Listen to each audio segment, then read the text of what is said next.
আসসালামু আলাইকুম রহমতুল্লাহি ওয়া বারাকাতুহু। সৌদি আরব মক্কা শহর আছি আলহামদুলিল্লাহ। বাতা কুরাইশ মাশাআল্লাহ তাবারাকাল্লাহ। রাত্রি এখন 3:30 বাজে, চোখে ঘুমই আসতেছে না। তো ভাবলাম মসজিদে যাই। মসজিদ এখন খুলে দেওয়া হয়েছে, কিছুক্ষণ পরে ফজর আজান দিবে। আসলে একটা জিনিস সবসময় চিন্তা করি, সেটা শেয়ার করি, সেটা হলো তাকদীর। তাকদীর এমন একটা জিনিস, মানে মানুষের মনে অনেক সময় অনেক ভালো চাহিদা থাকে বা ধারণা থাকে, কিন্তু তাকদীরের ফায়সালা সেটা তখন হয় না, আমরা পেরেশান হয়ে যাই। আসলে কার জন্য কখন কোনটা দরকার সেটা রব্বে কাবা ফায়সালা করে রেখেছেন এবং সেটা পাবেন ইনশাআল্লাহ তাআলা। এই জন্য নৈরাশ হওয়ার কিছু নাই। আবার অনেক সময় খুব খারাপ সময়, মানে খুব কষ্টে আছেন, খুব পেরেশানি, কিন্তু আল্লাহ তাআলা এমন সহজের মাধ্যমে সেই পেরেশানটা দূর করে দেবেন সেটা আপনি ভাবতে পারেন নাই। তো যাই হোক,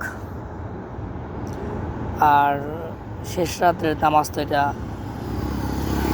মানুষের জীবনকে পরিবর্তন করে দেয়, ভাগ্যের চাকা খুলে যায়।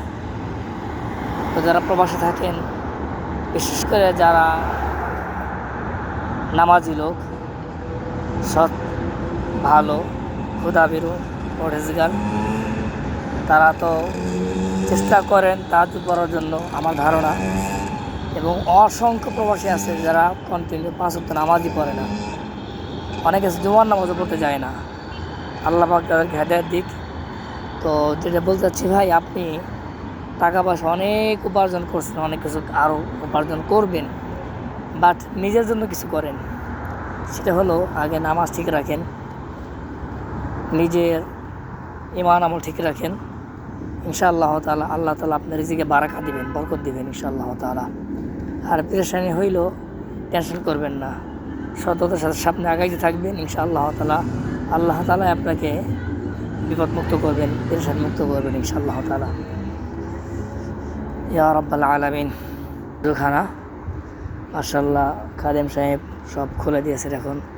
ওযুখানার গেট, মসজিদের দরজা খুলে দিয়েছে, ভিতরে এসেও ছেড়ে দিয়েছেন।